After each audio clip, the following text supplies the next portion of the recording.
Afternoon to everybody. I think now we have more than around 50 participants who are listening to this webinar. I am happy to be part of this. I am Vijay Sharma. I am Professor of Orthopedics at AIMS. And we know that AMR is a growing threat to human life globally.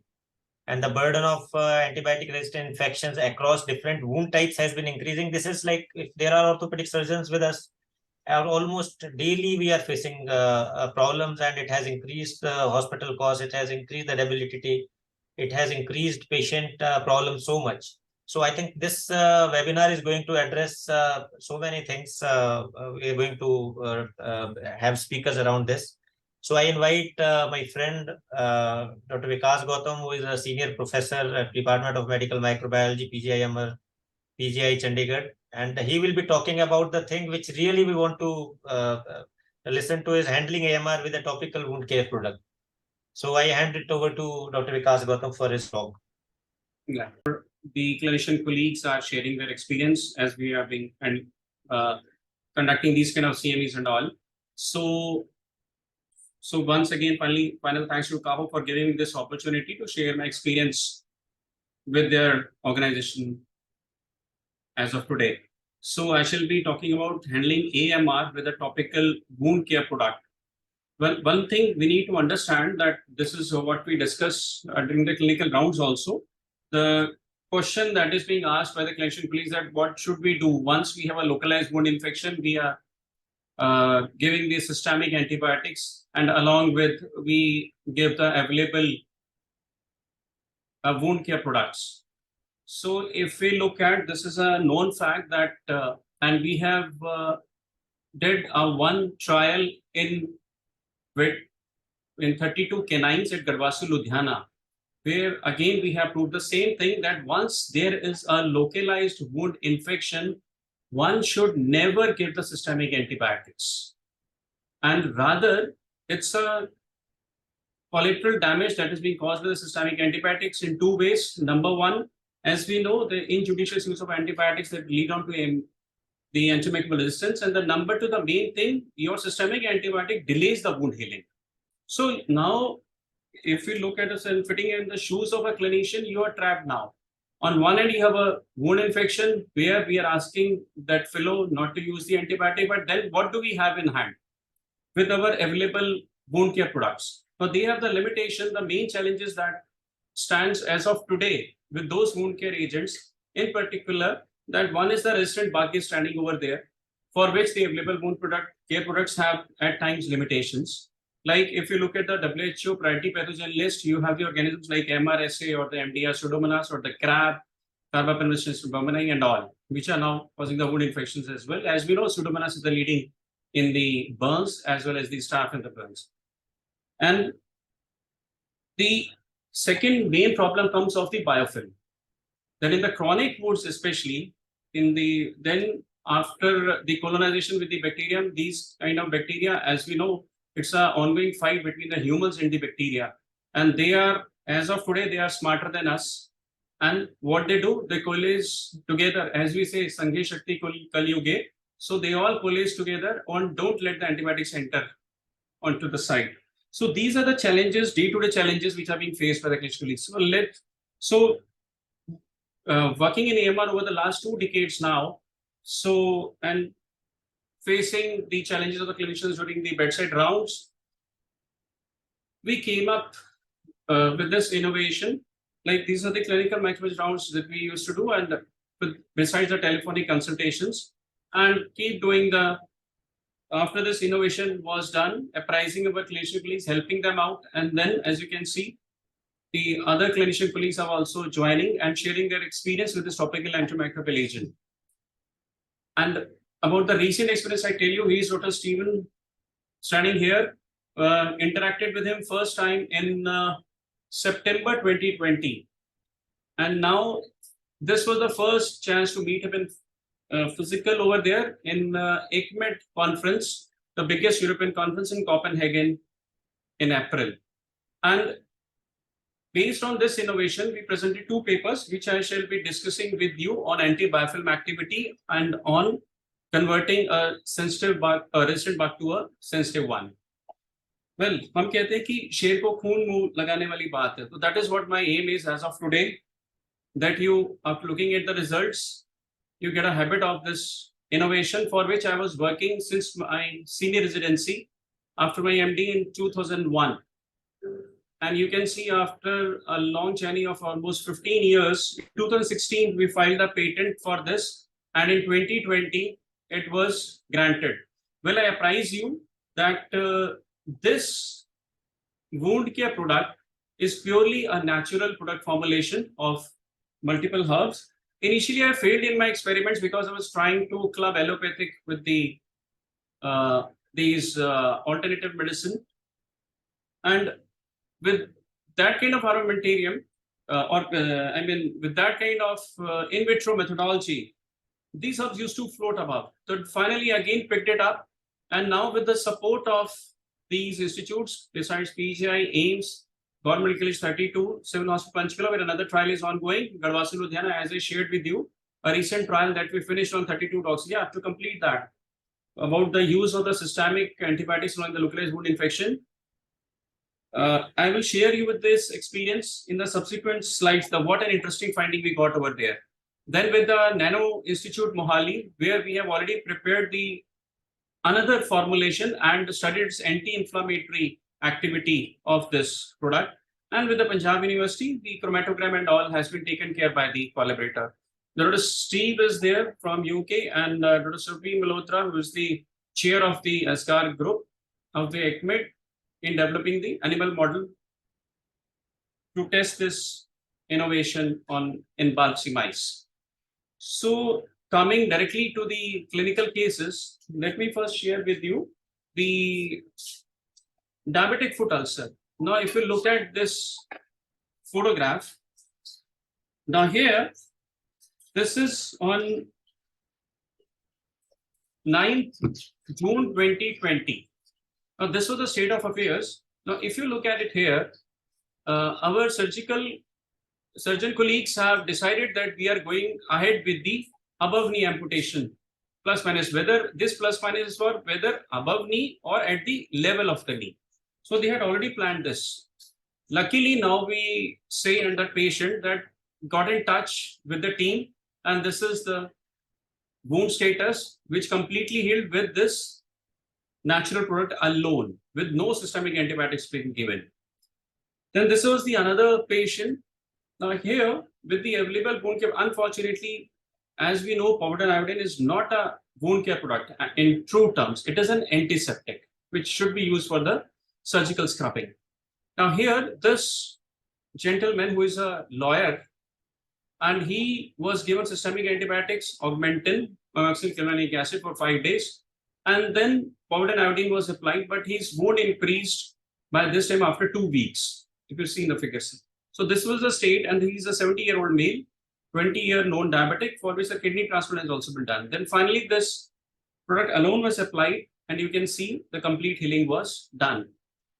Please remember, just keep in mind the answer, which of the following items inhibit wound healing? Number 1, powdered iodine. Number 2, silver sulfadiazine. Both or none of the above. I hope you have thought of your answer in your mind. And now let's come to whether you are right or wrong. Well, both of these products inhibit wound healing. Now, the question will come to your mind, then how come we are using day in and out the powdered iodine in many of the centers? Unfortunately, now the world is switched over to honey for wound healing because they don't have a good product, or we are going to the silver products. Now, again, this silver sulfadiazine that is being used in burns, but again, this leads on to not only it inhibits the retards wound healing, but also increases the hypertrophic scarring. Now, let's look at this product. What about this? Another concern raised about the scarring with this. Now, if we look at, despite the significant advances, the unfortunate situation is that we lack an ideal wound care solution. You have millions of dollars which are being spent on for treating chronic non-healing wounds, 8.4 million like for US citizens. This is a US data. And for outpatient costs alone for the chronic non-healing wounds is 10 to 36 billion in US. In India, if you ask in simple, just remember one line that 2 million require amputation. And if you look globally, every 30 seconds, please note it, every 30 seconds, a leg is being amputated across the globe. And as per the analysis, these numbers will further double up by 2030. So we can understand this global situation. So we're in a desperate need of a product which can help our clinician friends. If we look at wound care, we are today talking about the AMR. If we look at the main bug that is bothering us is the MRSA, especially in the West. In India, we are concerned more with the gram negatives. But I will show you one case of a surgical site infection where this MRSA was there post mastectomy in August 2020 when this female was operated. But then Vijay struggled and every kind of modality was tried. So how we are trapped in treating this monster? And then what are you left with? That is the thing. So here, if I summarize you this case, this is a 63-year-old lady who presented with CA breast stage 3B. And then operated in August 2020, she developed the wound infection mid-September 2020. She had been applied with powder and iodine and H2O2. Multiple debridements, of course, as a routine were being done. She had been given ciprofloxacin, including linezolid. Then when all this was tried, even the back drain was tried for 4 weeks. And even the silver colloidal gel dressing was done for about 2 months. Then after all this, when everything was not working, the plastic surgeon out of frustration placed the local rotational flap. He let it be. But then even this underwent partial necrosis.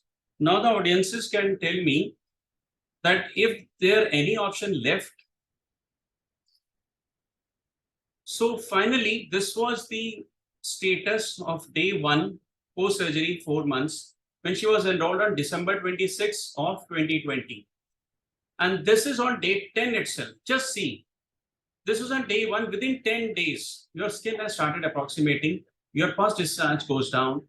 Now, if you look at the literature, these chronic non-healing wounds or such kind of SSIs where patient is struggling for months have the big psychological impact, and they try to retract from the attending the society events. And here we got the culture as MRSA, and then subsequently, this was on 28th December. She started 26th December with this product. And then on 11th February, if you see, her culture becomes sterile. And this is after day 60. So starting on December 26th, January, February, and first week of March, she went for radiotherapy with complete healing of the wound. In between, what happened, the assistant professor, she said, sir, now what we can do, we can just do a little stitch and it'll go. But within, even those stitches are not needed and the skin approximated without any such intervention. Then the question came, the innovator along with me, Dr. Lepika, she said, let's try to find out from where is this MRSA coming in this patient. That despite she has been given linezolid, it should have eradicated.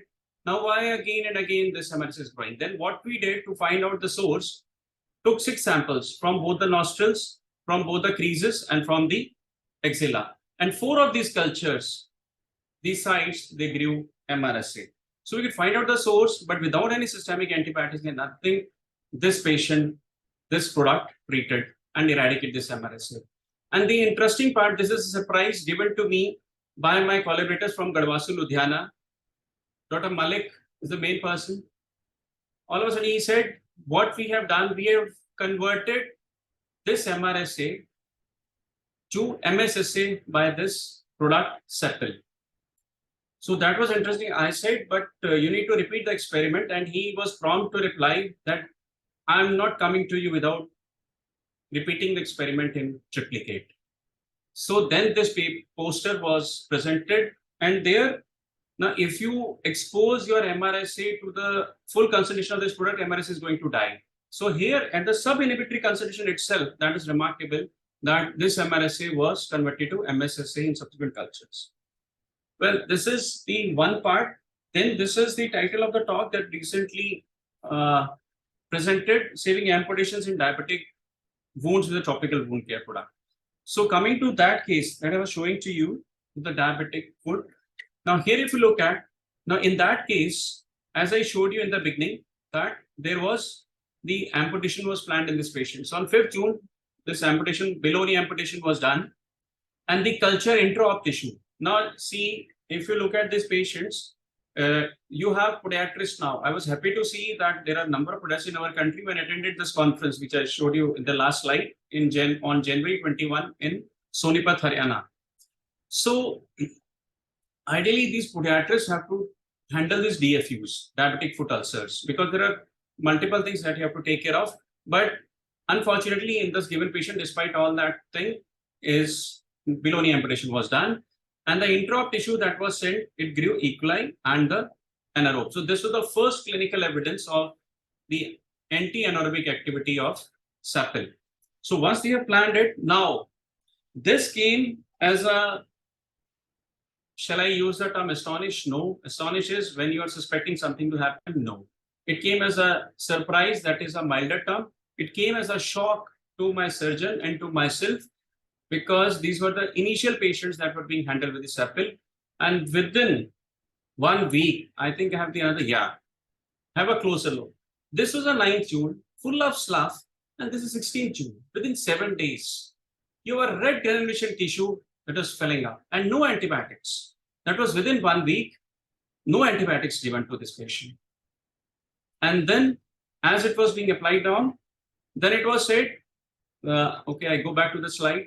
Now the SR said, sir, what we will do? Now we will do the CT angio, and if it comes normal, then what we'll do? We will put a graft. He said, shall I stop applying SAPIL now? I said, you go ahead with the protocol, let the patient apply. So by the time patient was waiting for the graft, this was the situation. The whole skin had come, and surprisingly, I hope you are able to notice, even the hairs have come there. So from where are these hair follicles coming up in such an amputated organ? That is a surprise. That I will show you in the animal experiment also. So no graft was placed in this patient, and the big advantage that this patient's knee joint was saved from 9 June to 5 October. Well, this was the question posed to me when I was presenting in DBT, that what about the cytotoxicity of this product? That was in the initial stages where we only had the in vitro results. So luckily, one of my colleague in the other department at Vijay had the cell lines, and we did the MTT assay. And this was a breakthrough that I remember the date on Makar Sankranti. On 14 January, we got this result that here, what about the cytotoxicity? Rather, your cells multiplied. So this product is not at all inhibiting the wound healing, rather your cells are multiplying. And this was shown in another institute in Haryana, National Research Center, Equine Institute, where they inoculated it in the specific pathogen-free embryo chicken egg, and for 5 days, the embryo survived with no toxicity. Well, this was then we were parallelly conducting in collaboration with the Dr. Subhi Malhotra group in Belgium and the Netherlands group. And in the biopsy mice, we showed that when we inoculated the Acinetobacter, and when this product was applied, within 24 hours, there was complete clearing. This was, then we were trying to, these are the preliminary experiments, trying to find out how it is happening. So there is cell membrane test targeting for the Pseudomonas and the Acinetobacter, and there was more than 90% cell death, while 20 to 30% cell death, static activity in Burkholderia and Stenotrophomonas. Well, this was the thing that I was discussing with you in my introductory remarks, that systemic antibiotics not to be given in a localized wound infection, because antibiotics, they delay wound healing. And so the research, if you look at this 2012 paper at that, since that time, the research is going on to reverse this effect by administrating the TLR7 and 9 ligands-like kind of substances. Well, coming to the, just sharing with you in animal results, just look at this. This is the case 1, wound at day 0, and this is just day 5. Similarly, case 2, this is day 0, dog to dog bite. This is just day 7. So such a rapid healing, and the Gadwasu team then threw it in the media, and if you look at the final results, within day 11, normal hairs. And if you look at, can you recognize that this dog was ever bitten? These were the stray dog brought by an NGO and then released within day 30. So here, Then we see from the ground, they throw it in the media that we have never seen such kind of rapid healing, and that's how then he agreed after looking at these initial results that yes, we can do plan a study, and then in 30 canines they did a study, and here 32 canines. So here they made it as 4 arms. Now interestingly, they have done. You see that one with a polyable solution plus antibiotic, polyable solution alone, povidone iodine plus antibiotic, povidone iodine alone. Now if you look at in both these groups, right, where you don't have an antibiotic club with it, your wound healing was faster, which they did with a BW80 score. Well, then with the Nano Institute, Indian INST, Mohali, Punjab, they did the role in the cytokine proliferation. It was seen that your pro-inflammatory cytokines decrease while the anti-inflammatory, that your IL-10 and all, they increase. Now coming to this another non-healing ulcer for 2 years. Now here what happens? See, not all the cases are corroborated by the culture. Here what happens once you have a chronic non-healing ulcer, this patient was having for 2 years the non-healing ulcer. Just look at it, how the patients are suffering. And these bacteria, they coalesce together and form a biofilm, not letting anything to go. For 2 years, this patient was having like this. But you look at when this product was applied, this is the gradual healing. And you know, once within 1 week, if you see such kind of thing, the morale of the patient is high. Yes, now I'm improving. And just in 6 weeks, this was almost healed. And the final picture, if you see, the closer look, completely healed within just 22 weeks. This was another in Lucknow, a nursing superintendent, and that's what I want to show you here, that within here the one common question asked is how many times it should be applied. Please note, you can apply it as many times as possible for you. The rapid healing, the more quick healing would be there, right? So what he has written, I said, how are you finding the result? He said, sir, within 4 or 5 days, he has stopped. अब तो मैंने dressing भी बंद कर दिया है. So otherwise, he is a superintendent nurse in the hospital Lucknow, Chandan Hospital Lucknow, and then now he could do comfortably his duty. Well, coming to the pressure source. Now, if you look at, these are the big concern, even as I have venturing into this wound care area, coming to know that people have lost their parents or grandparents just because of the bed sores. Now look at this 95-year-old female. She had a bad Parkinsonism with no mobility. Now this I'm showing you the to show you the anti-biofilm activity of this product. Now here you can see this slimy layer, and then this is just on the day 5. Can you look at it? Your size and your sinus is visible.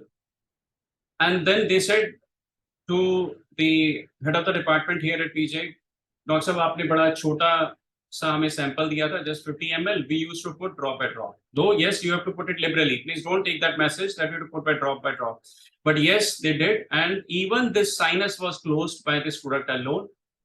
And because it is not feasible to have a surgery in a almost 100-year-old individual, and that too, healing is a challenge at this age. Well, another interesting case by another orthopedic surgeon colleague who is practicing at Chennai, in the extreme south. So here it was a 72-year-old male. He was admitted for 5 months with him, and daily betadine dressing and all that was going on. So when started, this was the gap between the skin and the wound. This was the state. I think I have kept one slide. Yes. First, look carefully. This is day 0, and I look at within 48 hours. Just like I showed you in that diabetic foot ulcer below knee amputation within 7 days, here within 48 hours this gap was filled. And now then gradually this is day 6, and day 6 the patient ran away with the bottle that I am treated, and it was a task to find him out, but luckily we got our hands on him again, and this was the state. His wound totally healed, no grafting. That's what we want to point out. So here if you look at, this is product has anti-biofilm activity, which we have shown now. The just on 27 July, one of my PhD student finished his thesis, and this paper was presented in the same Copenhagen conference, where we showed the anti-biofilm activity in Pseudomonas aeruginosa as well as the another organism, Standard Profomonas. So now if you look at all these three cases, besides handling the AMR, right, eradicating the MRSA in this, the anaerobe, including anaerobe besides the gram negatives, aerobic, it could break the biofilm. And in all these three cases, if you notice one thing, none of these cases needed the graft as well. Well, this was an interesting case from another physician from Punjab, from Patiala. Well, as he shared, if you look at this image, this can very well handle your Pseudomonas in the Staph aureus, as you have seen, right? So breaking the biofilm, the Pseudomonas has shown to you, and the MRSA in the breast carcinoma patient. So in burns, these are the two main bugs which are the botheration. And here, if you look at it, this was the state on April 10th, and within 14 days, you can see the difference. Then the another shocking news that he gave to me, that I did not even do the debridement in this patient, because this lady did not let me touch. She said, I have so much of pain. If you have some medicine, give it to me, but I won't let you touch it. So without any debridement, all this has been cleared with this natural protel loan. Well, this is another eye-opener case. Somebody, a senior surgeon from Delhi, asked me in February whether, having said all, you have given me the detail, just I have two quick questions. So one of the question he asked was whether it can treat the necrotizing fasciitis. I said no, because necrotizing fasciitis is a life-threatening condition. Within hours, you have to handle that patient. So I said, there you have to give the treatment that is available, the debridement and the systemic antibiotics. But then after 15 days, one of our orthopedic surgeon at Chandigarh only, then he shared. Now here, if you see, this was the state of these two wounds. But then what he did the debridement also. And then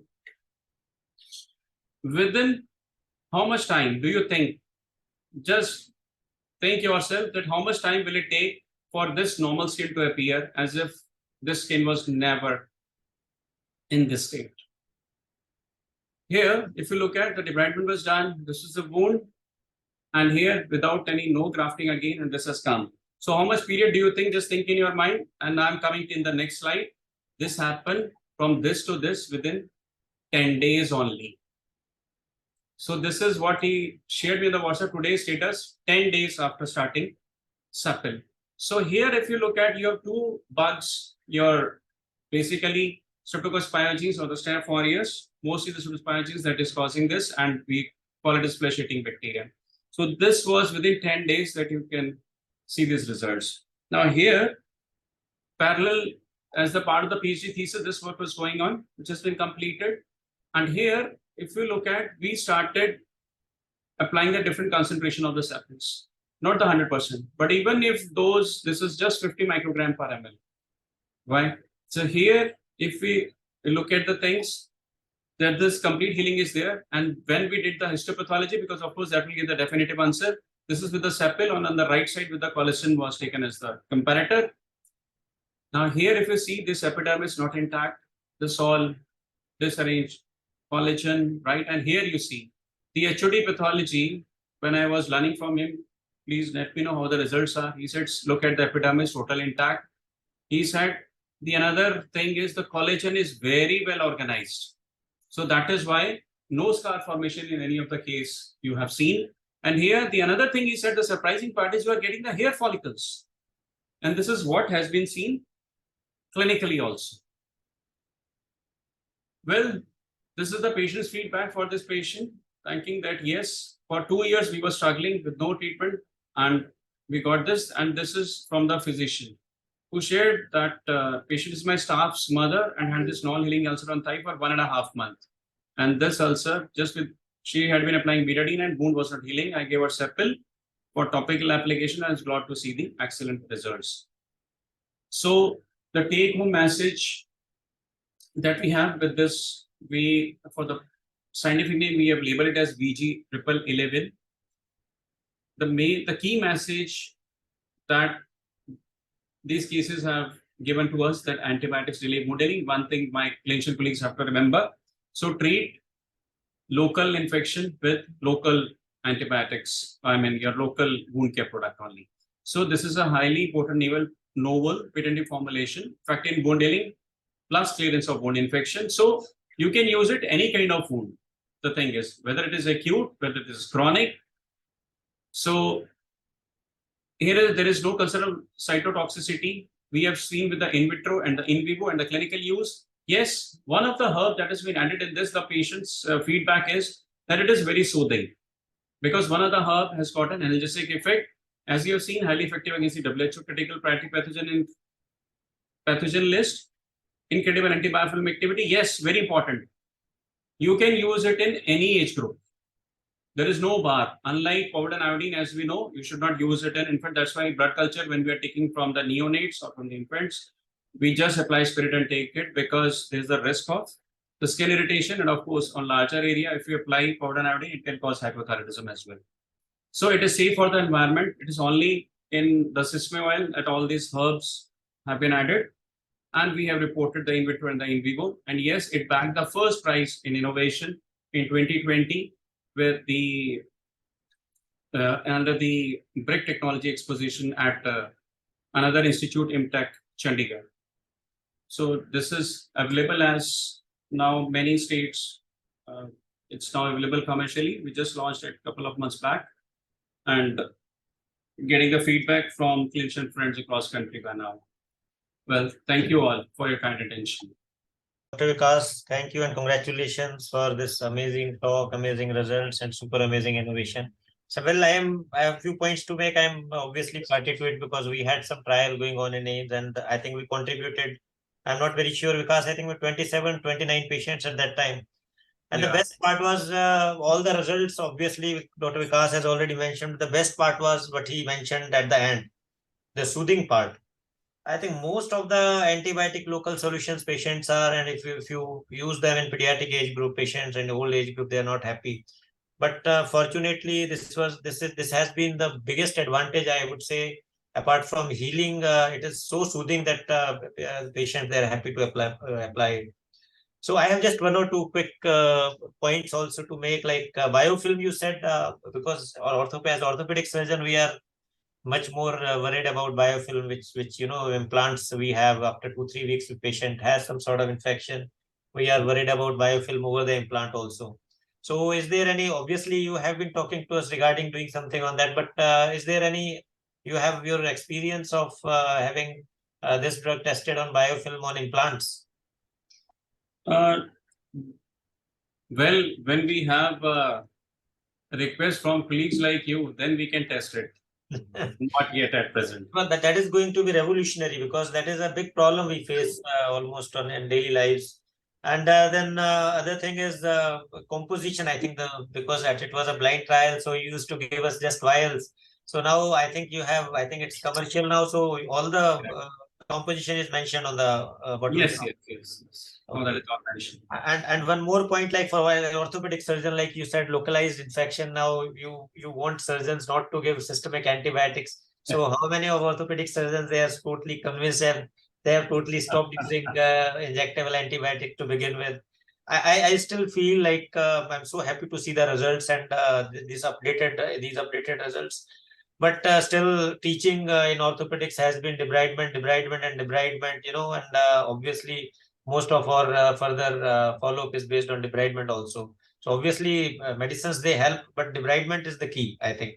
Like the last case you have shown, Fournier gangrene, that was something amazing results. But I think we have to agree that a lot of that result comes from a very good debridement also, apart from a very good topical agent.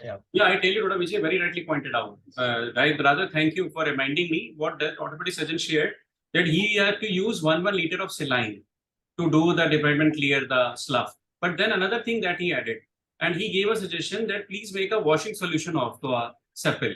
So that, because he says you have just got a 50 ml bottle. So what he used to do, though incompatible, he used to add little bit of sepal in that saline, and then used to wash it. And of course, systemic antibiotics were being given in this Fournier's gangrene. And another the thing that you touched, well, thank you for that input about the soothing part of this. Yeah, that is there. Thanks. And the first issue that you raised of the implant, yes, now looking at the results, because we have tested by the scanning electron microscopy for the biofilm. So there is no concern. I mean, we are sure with that in your implant, that is a challenge for you. The biofilm will be broken by this product. But the only thing that we have to see that it should not get in too much of quantity systemically absorbed. That we have to see because it is a topical agent. Right. I think you invite more questions, or I think is there any method of asking the participants any questions, or it's a closed group faculty? But it is. No, we have. The webinar chat has some questions for you. Yes. Okay. So chat, I think first question is it available in Indian states like Madhya Pradesh? So it's a question from Apurv Dubey. Yes, it is available in MP.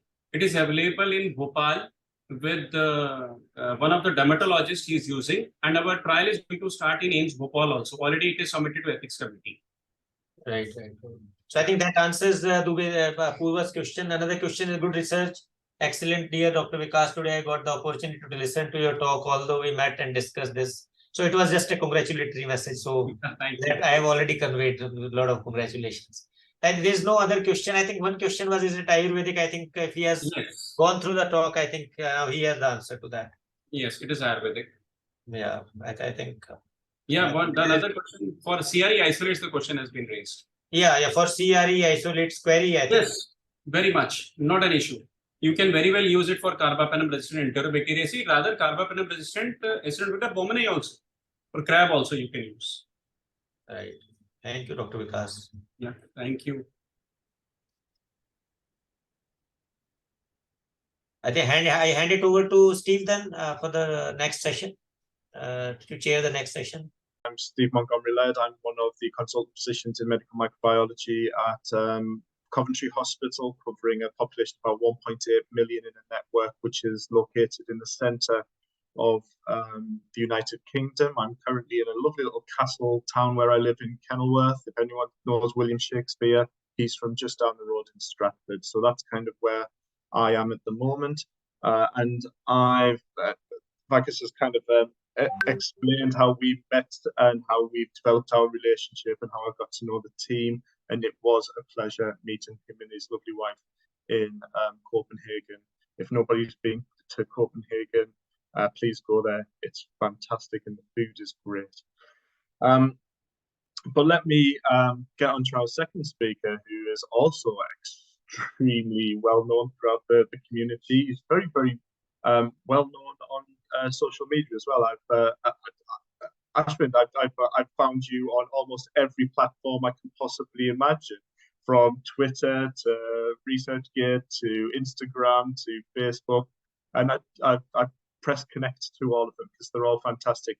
I should first and foremost say that he became a professor this year. Congratulations. He's working as a professor of surgery at DMCH. He's got multiple interests. His clinical interests are in laparoscopic bariatric surgery, lots of work on hernias and mesh repairs, lots of new innovations in artificial intelligence, and a big promoter of medical education for all levels of physicians and surgeons throughout the world, whether they be medical students or his peers. So very, very commendable and a very busy man, but obviously he's here to talk today about his experience handling this topical wound care product and the outcomes that he's got. So without further ado, can I hand over to Professor Ashvind Bawa? Thank you, Steve, for a very, very kind introduction and stalking me across various social media platforms. You're welcome.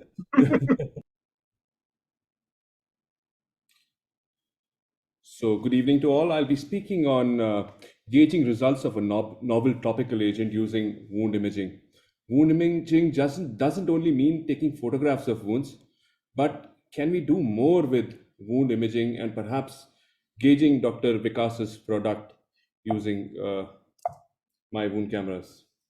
So why imaging is important? So we get a visual field of what is happening with the wound.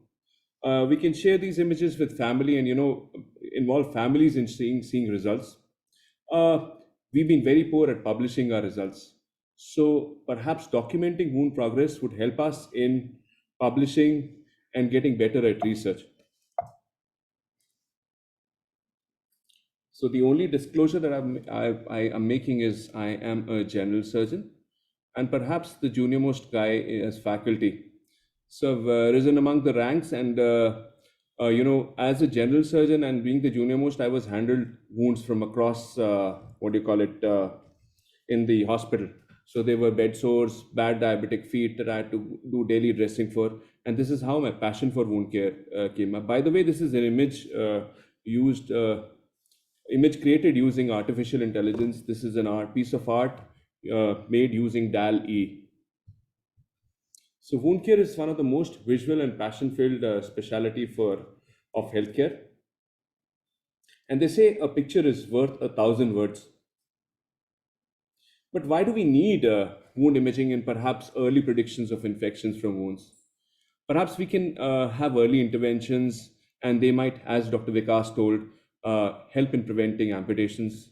We might find effective interventions, for example, decide about debridements for some wound, daily dressings, rigorous dressings, twice daily dressings for some wounds. We must know that time is very important, both for the patient and our time. So finding an effective product, documenting wound progress would help us in saving time for all of us.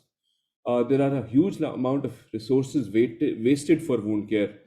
So perhaps finding effective agents and documenting progress will help us in saving resources. And cost for the patient is very, very important. So if there is something available that can help in reducing costs, it would definitely improve patient care. Then there is the usual elephant in the room, antimicrobial resistance. So anything that helps us in reducing antibiotic abuse would perhaps help in improving patient care. So the first device I'll be talking about is an innovative camera by an Indian startup called Diagnostics. The camera is called Illuminate. This is basically an Android platform device where they've been able to use the device and detect fluorescence in wounds, bacterial fluorescence in wound, and find whether the infection is gram positive and gram negative. So there are a few studies that came up with the device. These are early days with the device. This is Dr. Vijay Vishwanathan's paper on autofluorescence imaging of diabetic foot ulcers using this novel device. There's another one talking about the device. These came up in 2021. We have our own usual publications coming up on this imaging device. So what is so special about this device? So they say that if a wound is infected, it will have increased metabolic activity. And the biomarkers and metabolic markers which are present in the bacterial cell wall, like flavins, infectious markers, they react differently to fluorescent light, UV light. So the AI algorithm has been taught to read this separately. The gram-positive bacteria are read as red, and gram-negative bacteria are shown as gram-negative as green.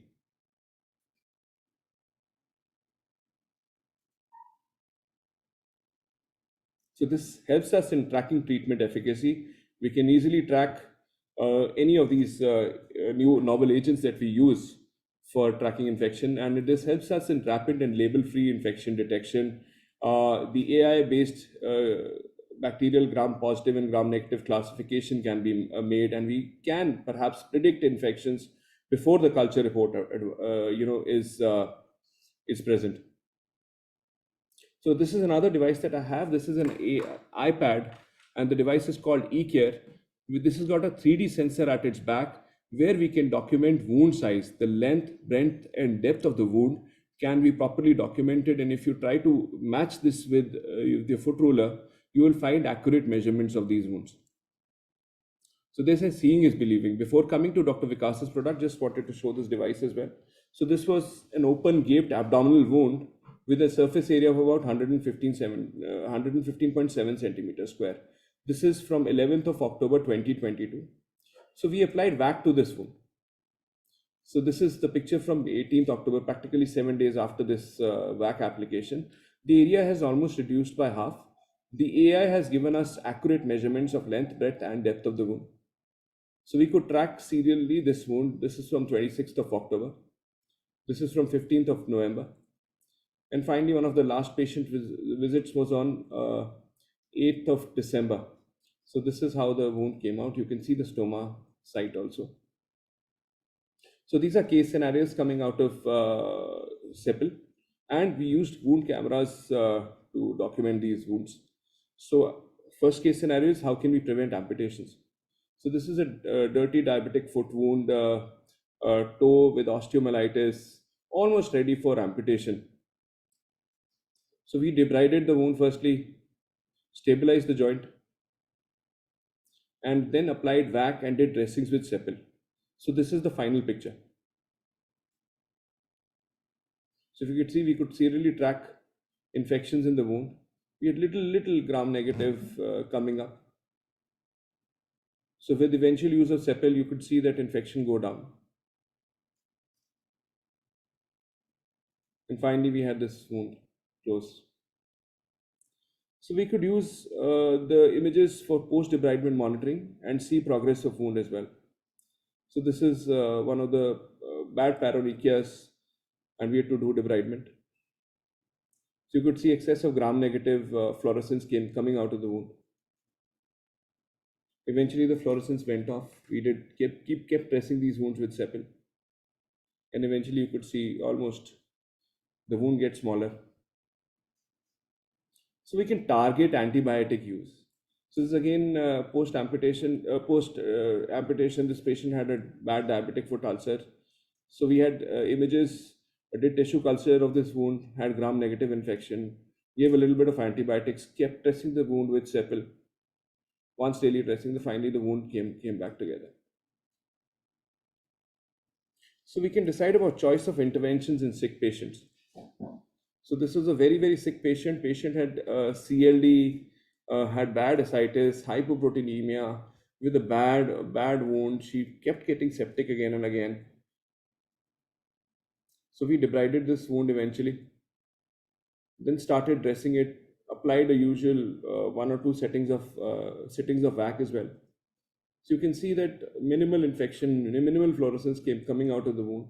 So practically, as Dr. Vikas also said, that you perhaps do not need antibiotics and we should prevent antibiotic overuse. So with these cameras, we were able to document that there was no fluorescence coming out of these wounds. Patient did not need any sort of antibiotics. We were taking regular cultures as well. So eventually this wound came back together. So one could serially track ulcers. So this is again post-amputation, grade 2 amputation, there was a wound. So we have been tracking wound progress, a little bit of osteomyelitis, gram-positive infection, then perhaps the wound closed. So some patients have these mixed infections. This was practically a young male. So he had some sort of a thorn, foreign body inside the wound. So we did debridement for him. So I can't see this. So you could see a little bit of infection in the wound. So again, interestingly, the AI give us this sort of a picture. So we sent tissue cultures from both parts of the wounds. And interestingly, as from this slide, the patient had Acinetobacter baumannii, which was gram-negative, and Staph aureus, which was a gram-positive infection. Again, oral antibiotics were given for the patient. We did dressings. And in fact, the infection came off of the wound, and then we later did secondary suturing for this wound. There are a few difficult cases. This is a patient who came to us, was not agreeing for amputation. Eventually, we convinced him for amputation, and finally, his image from 16th May after use of Sepal looked like this. So we kept telling him that the wound needs amputation. You can see colonies growing around the infected part, the gangrenous part of the toes. So eventually we did amputation for him, debridement. You can see a little bit of fluorescence. In fact, it's gone off. We can track progress of negative pressure wound therapy. This patient had below knee amputation elsewhere and came to me for some help with closure. So you could see some gram-negative infection, and we applied VAC to this wound along with use of Sepal. So you could see that what we used to initially do is send the VAC for send the foam from the VAC for culture sensitivity. Since the VAC machine absorbs all the infections and debris and bacteria from the wound, that culture was always coming positive. So once we had these cameras, we came to know that there is no infection in the wound. So we stopped sending cultures. So this is all post-VAC therapy, and after VAC therapy, in between we've applied Sebel. So in fact, you can see infections go down, and the wound eventually closed. So we can take timely surgical decision in difficult cases. So this is a patient who had a second toe infection, and eventually this infection patient was not agreeing for amputation. We had fluorescence, all sorts of fluorescence. We then did amputation for this patient. Again, a little bit of infection coming up in the wound. Then the infection was perhaps increasing. Patient was getting sicker, and we found that the sole of the foot was getting infected. We did debridement for her. You can see this fluorescence infection, gram-negative infection in the wound. The culture report was Proteus suggestive of a gram-negative infection matching with our patient's wound. So we did debridement for her, applied VAC, and used Sepal for dressings. Eventually, her daughter-in-law took over the case, did dressings at home. So used to come after a week for checkup. Eventually, the wound became like this. So early intervention with amputation. So this is a patient of mine. I'd done below knee amputation for his other leg. So he had this little ulcer, and he had a lot of pain, and he came especially back from Canada. So in fact, we took care, did local dressings. The infection did not get into control. So you can see this gram-negative flare in the wound. So wound was a little bit of debridement was done again. It turned out gangrene. So I took decision to do amputation for him. So we cleaned the wound. In fact, after this, we did dressings with Sepal, and he came with this final picture. So sometimes one has to hit the ulcer very, very hard. So this is a very difficult patient, came from Delhi especially with this non-healing ulcer over the lateral malleolus of the foot. So again, a very challenging, difficult wound with perhaps no granulation tissue. So we kept dressing this wound with Sepal. You can see infections going off. So then we started applying VAC over the wound. So the patient was not interested in any sort of flap or graft over this wound. So we kept requesting him and eventually agreed. And in December, we did a graft, and eventually his wound became like this. So one could track infections, monitor, plan for grafting. This was again a young male smoker, diabetic, with such a picture. And we sent cultures. It turned out to be gram positive. Did dressings for him, applied VAC, kept using Sepal. Eventually, you can see the amount of granulation healthy granulation that has come up with Sepal use. Eventually, we grafted, and he's doing fine as of now. This is a very interesting case of maggots. See what maggots, we use maggots for debridement in therapy. So this was an infected wounds, and I don't know if you can make out little on the sides, you have these maggots coming out from the wound. So we did not have any fluorescence coming out of this wound. So naturally, bacteria are eaten up by maggots. That's why there was no fluorescence because of the wound from the wound. So we applied Sepal, and the wound eventually healed.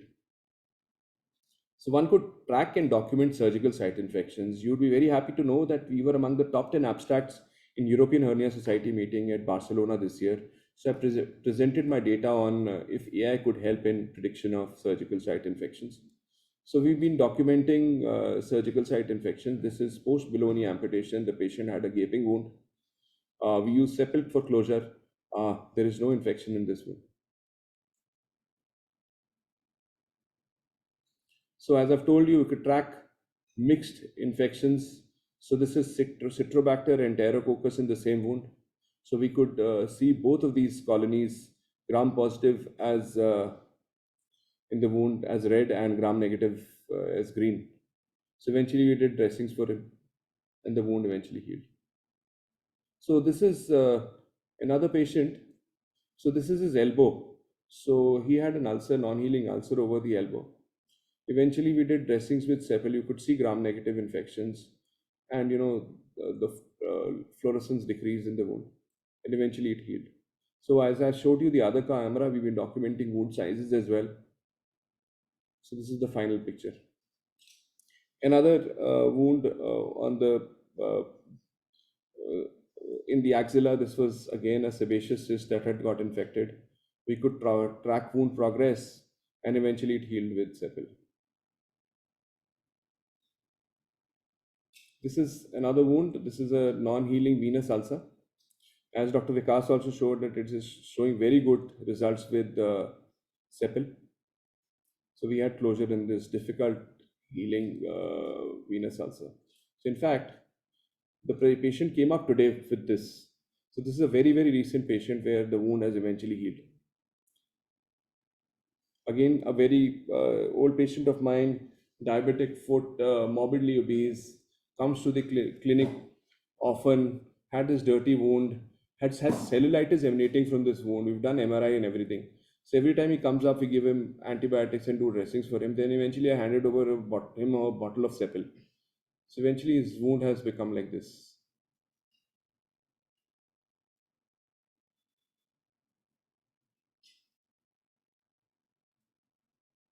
So another indication, as Dr. Vikas was showing his cases is his friend's cases as well. This is a complicated fistula in ano, anterior fistula in ano that I had debrided. You can see a ceton placement in the wound and a lot of early infection, gram-negative infection. So these patients are from afar, and when we send these patients home, I handed over him Cepal. So he came back with no infection, no fluorescence at all. You can see the ceton and ceto though. So again, you can see we've been tracking wound progress, no infection in the wound finally closing up. So this is his final picture. I have replaced that ceton with a proline suture. Again, an open wound. This was again a very complicated patient, surgical site infection. The wound was challenging to close. He was about 78-year-old, hypoproteinemic, and eventually this wound has become like this. This is healed. I have not taken his last picture. This is from 26th April. He came up recently. Another non-healing venous ulcer.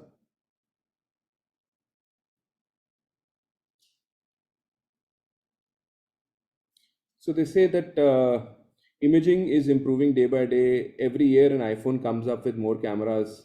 So perhaps iPhone 15 is coming up next month. iPhone 21 Pro Max 7 years later will have so many cameras. We'll have more innovations in wound care devices.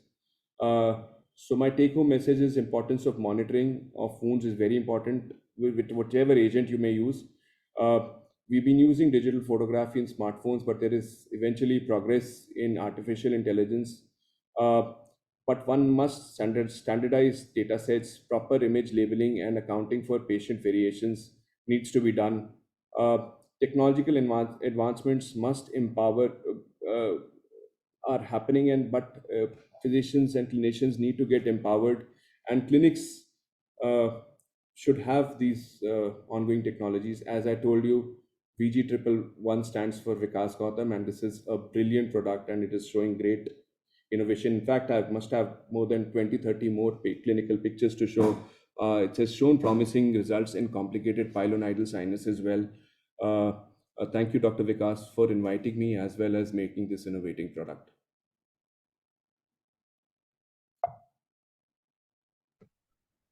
Brilliant.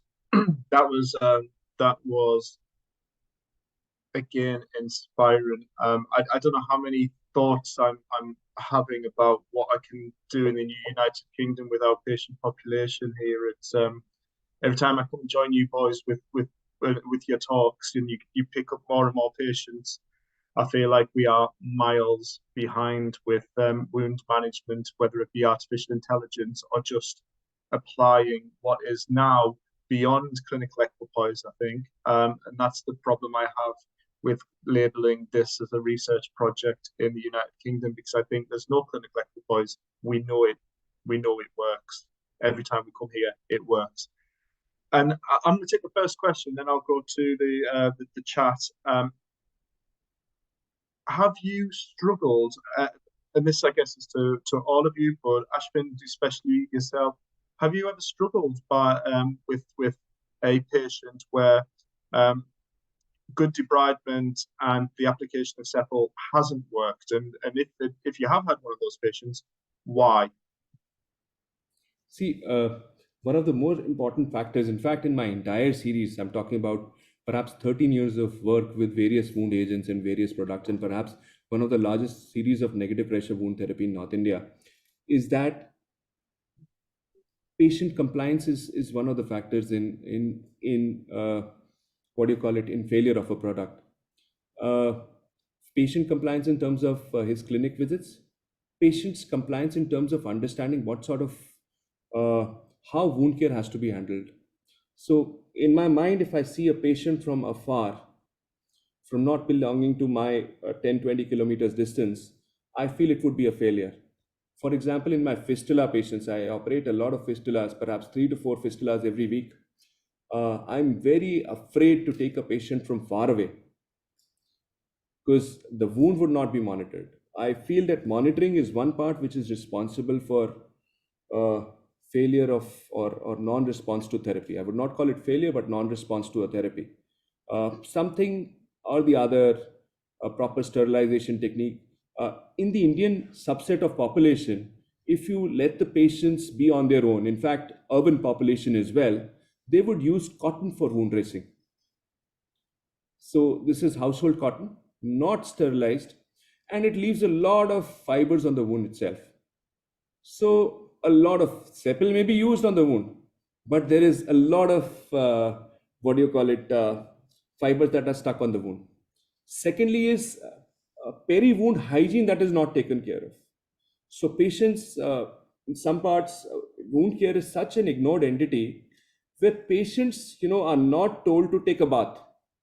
Even if you've told your lap chole or a lap hernia to go home, there are waterproof dressings in place.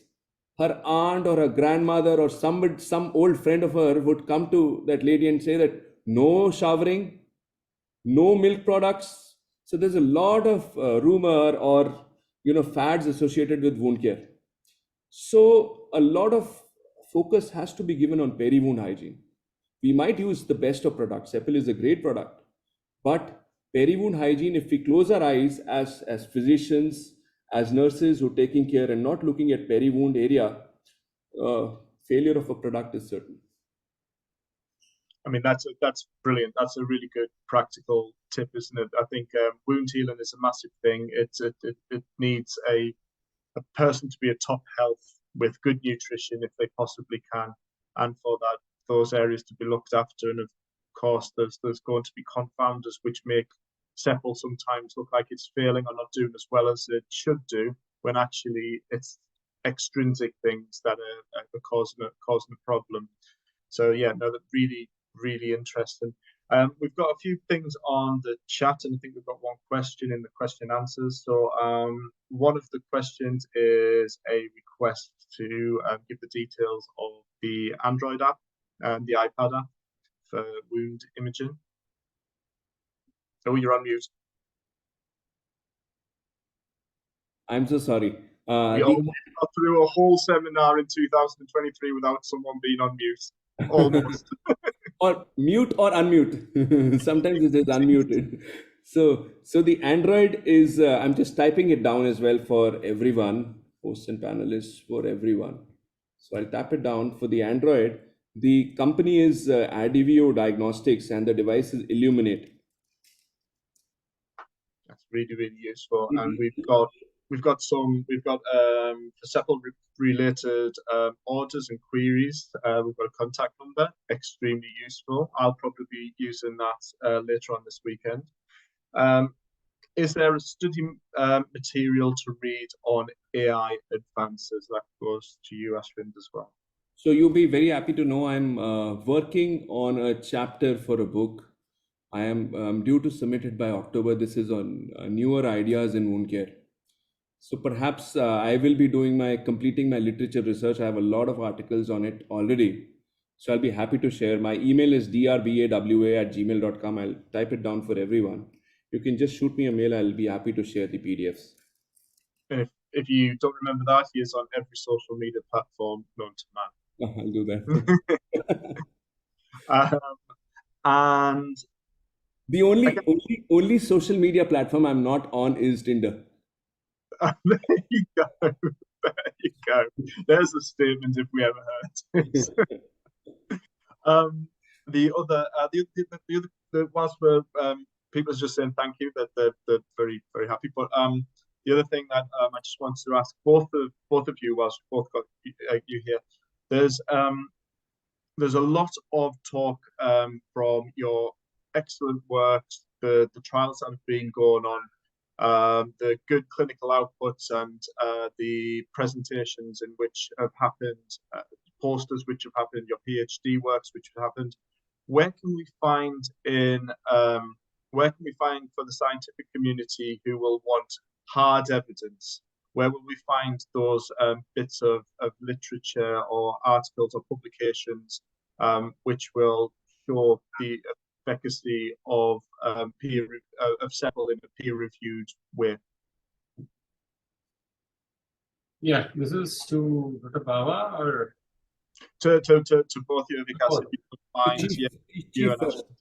To Dr. Vikas first. No, yeah, already introduced him, exactly. So we are already submitted the manuscripts which are in process. So today only we are replying to the reviewer comments. So things are in process, and those are the positive note out of the comments that we have.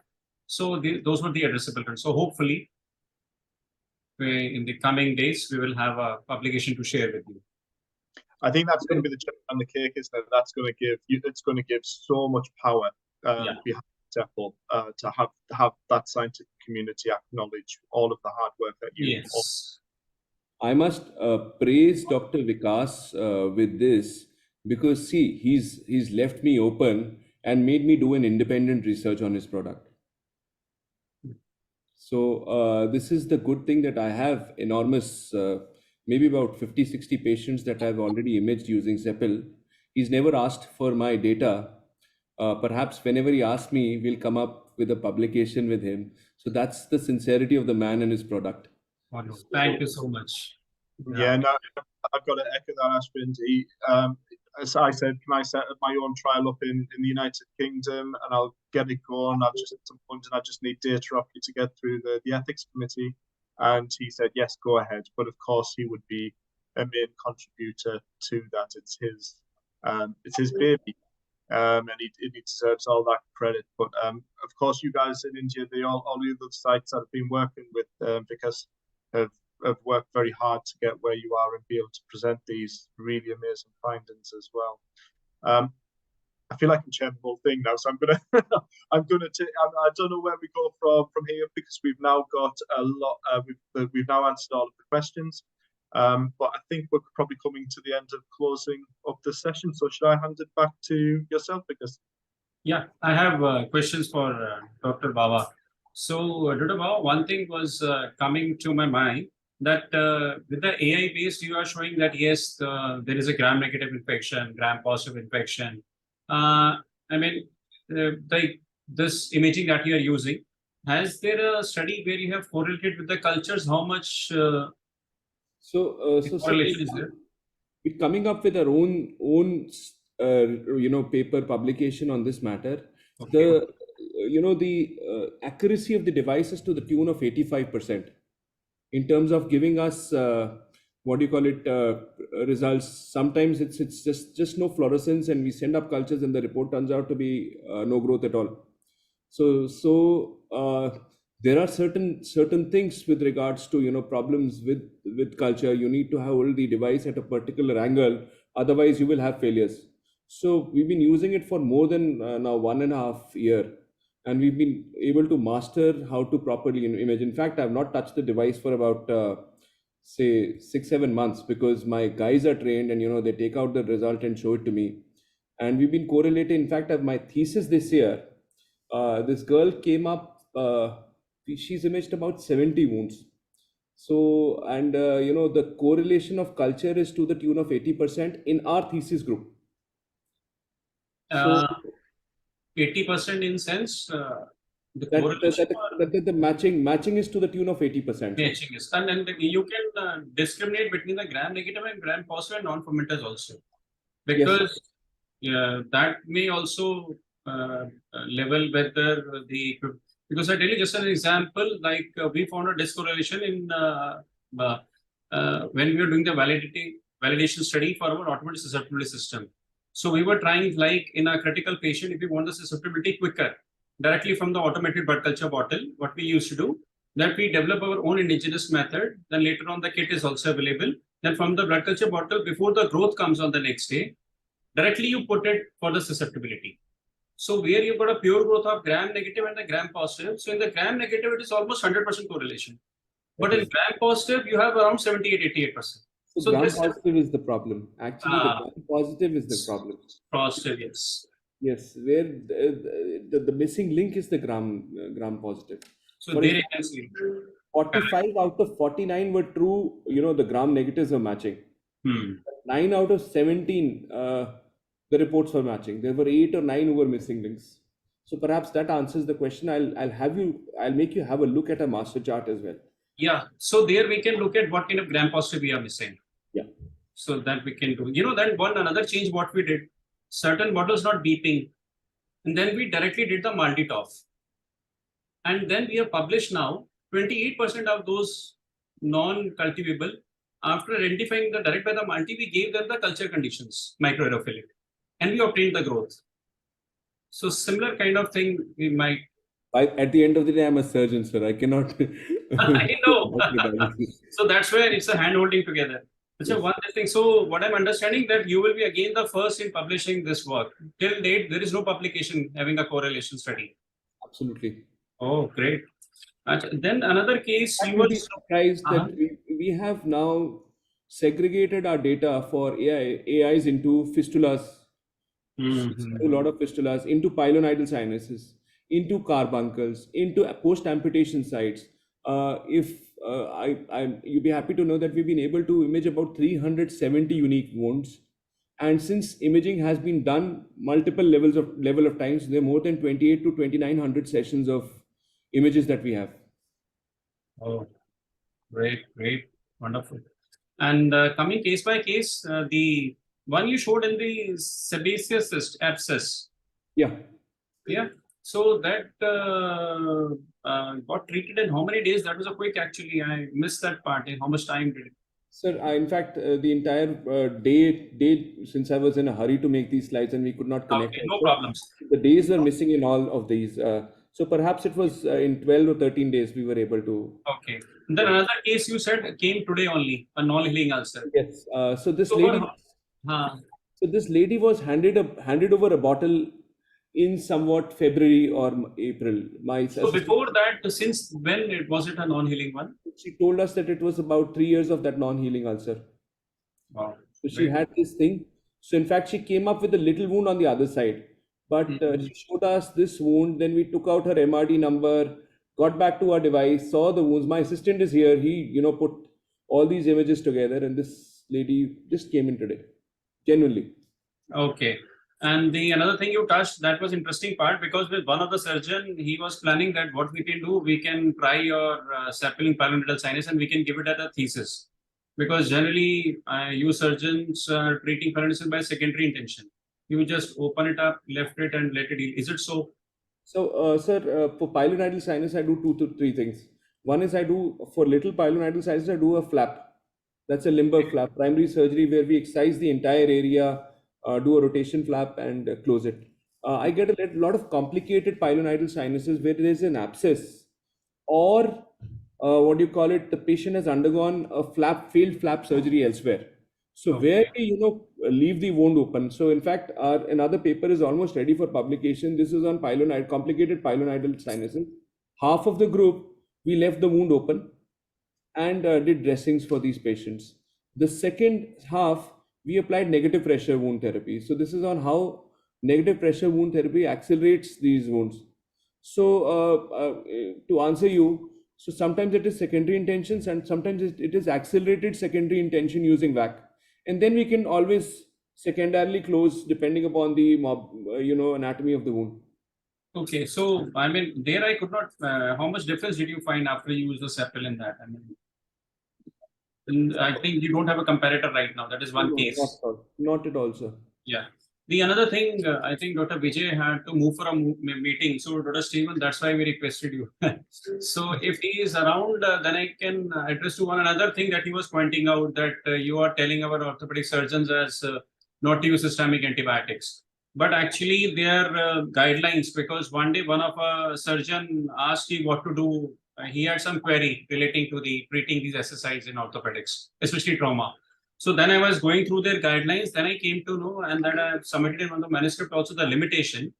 The guidelines also state that there is limited literature available on use of a topical antimicrobial agent alone.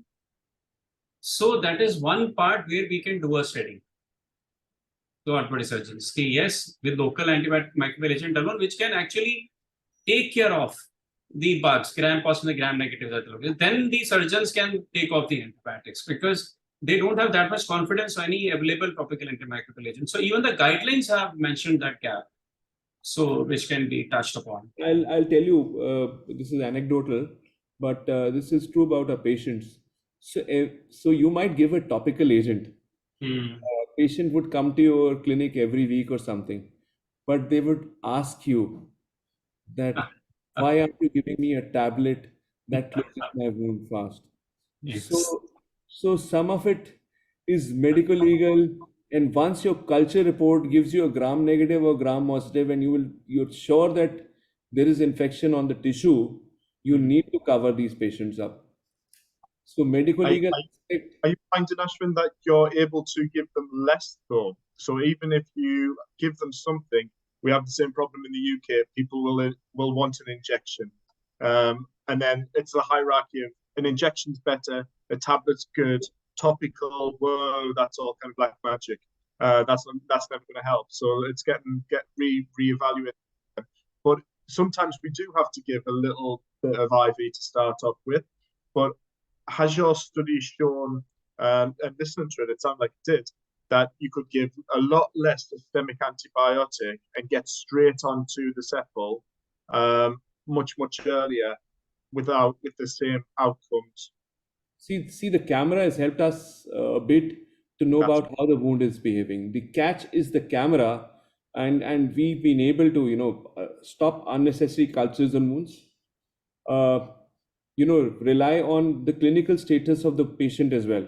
You would know that the patient is not having septic signs, not having clinical signs like fever or some sort of where the patient is run down or anything. So we know that the patient does not require antibiotics. A red makes the surgeon happy. A healthy granulation tissue is a good sign that the wound would eventually heal. I tell my students very basic things. You need to look at the wound edges if they're getting together. You can see all those signs of healthy granulation tissue. You can stop antibiotics. A word of caution for everyone is don't look at the patient at the wound alone. Do not concentrate on the wound alone. Concentrate on the patient. Look at simple things like a patient's albumin, patient's nutritional status. Does he have pedal edema along with the diabetic foot? Does he have signs of sepsis? If so, evaluate the patient further. Sometimes, adding posture, using gravity and elevating a limb would help us in reducing edema and giving basic proteins and stuff like that.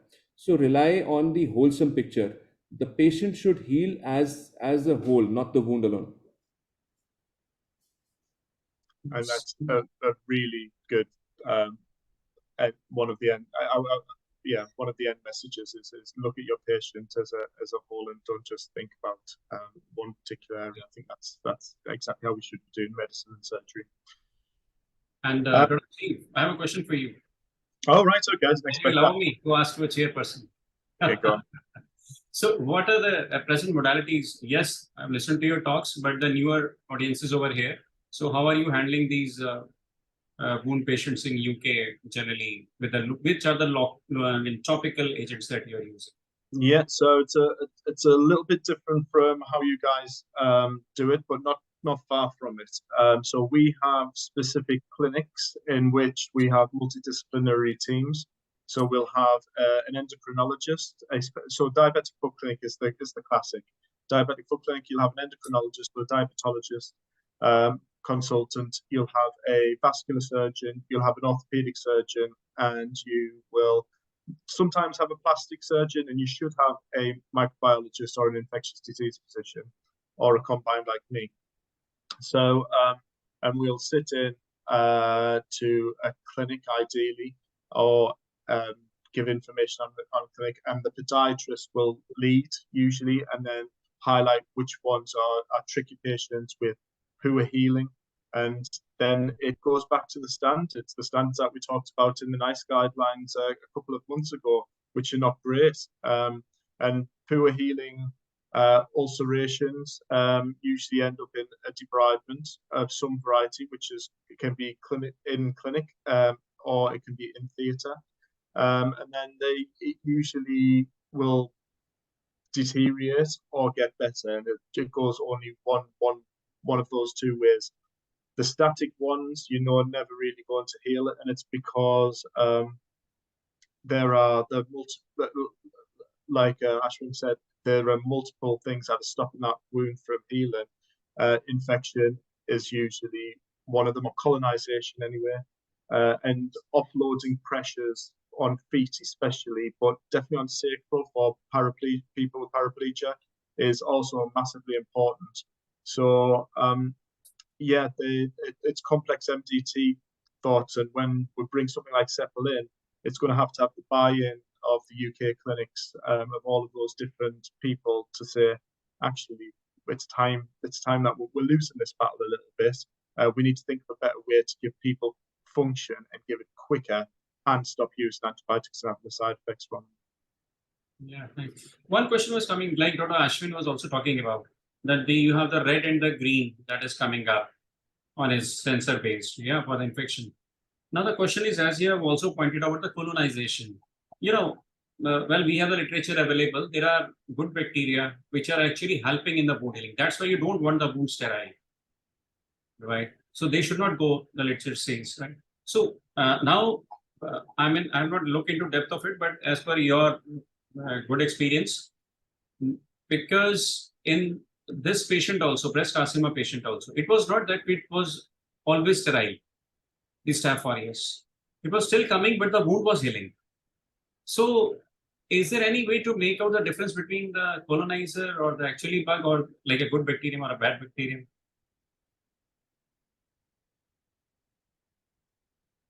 Is that that's Ashvind? That's a question, yeah.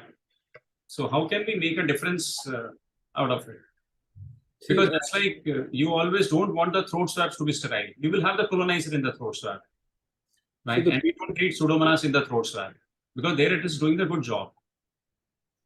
So, Caesar, what the principle of the Illuminate device is that it would read the increased metabolic activity of these infected bacteria only. So, secondly, sir, for colonization, it reads bacteria more than 10⁵ only. Okay. So here also you have the CFUs. Doesn't catch up any colonizers with regards to the wound. So that's the catch with the device. Okay. Yeah, Dr. Steve, you have to add something. No, it's a very good question. It's what I was thinking of when we were doing the presentation, is how do you differentiate between colonization and pathogenicity? And I think you've answered it. But so you're looking for high burden dominant colony sites that probably have to be matched up clinically to say that granulation tissue is not coming through. Let's focus in on saying that is a pathogen. That's very clever. So you do. AI does need human input sometimes as well, doesn't it? So this is in fact, the device is by 2 PhD scientists. Okay, right. 2 PhD scientists based in Chennai, very passionate group. In fact, the version 2 of this device is coming up. It would have enhanced thermal imaging along with anthropometry in the same device itself. So perhaps we've already started work on this, where we are seeing wounds for temperature, and we could predict amputations in limbs as well. Ashwin, can you ask them if they could lend me one in the UK as a trial for free? Surely. Thank you. We'll connect, and this should be possible. I think everybody on here, the whole 48 people that are still They're very passionate. In fact, I visited their place, their office in Chennai. So they're working out of area leased for the science advancements. So they're doing a fantastic job, and a very young team, and it's pleasure working with them. By the way, I would also be very happy. You would be very happy to know that I've not charged even a rupee from a patient for wound imaging. So all of this is happening for free. So since it's for the progress of mankind and progress of science, and for patient development, none of the patients with the two wound cameras have been charged a single penny for imaging. Yeah, that's a very important thing for you guys to state to India. Obviously, in the NHS, everything's for free. And in fact, I paid for the device. Yes, yeah, it is a heavy cost, and your annual subscription also is high. Yes. Yeah. I think that's the way forward, isn't it? So what my next move in the UK is definitely to go back to my plastic surgeons and my orthopedic surgeons and my diabetologists and my vascular surgeons and say, watch this recording. And I would suggest that the other participants on this also remember that this is being recorded, and it can be utilized in your departments throughout India or whatever part of the world you've logged into from today, because this is going to make a huge difference. There are no products out there that are really showing as much efficacy as what Vikas' product is. And then you've got clever people as well, like Ashvind, using monitoring, which gives it credibility. So yeah, I think this little combination of you two, brilliant, and the rest of the people that have been working. Okay, so if there's is there any other questions, any verbal questions, or any written questions for any of the speakers today? No, that's fine. But yes, Dr. Steve, if you allow me, I'd like to thank those who have congratulated for the session and all. Like in particular, my good friend Dr. Surpam from Nagpur, then Dr. Veenu Gupta, yes, Dr. Ashwin, she has congratulated, and Dr. Ambika Bhutani, who is now looking forward to use this in her gynae patients and with her colleagues in the gynae, because now they will be trying for the cesarean section wounds and the episiotomy wounds, and we'll give the feedback. Dr. Madhu Sharma, so thank you all those whom I can't name in the whole chat. So thanks to you everyone, and once again thank you to the CAHO organization to give me this opportunity, and Dr. Steve, Dr. Ashwin, Dr. Vijay for being together. Yeah, and for chairing the session, especially Dr. Steve. Thank you all. We keep bothering you. And yeah, and please, with your valuable inputs. Thank you so much. Yeah, Dr. Steve, to you, please. Thanks, guys. It was once a pleasure. So I look forward to the next bothering session. It would be a pleasure. Hopefully, I can show you some pictures of what we've done with Sepal by that time. Yeah.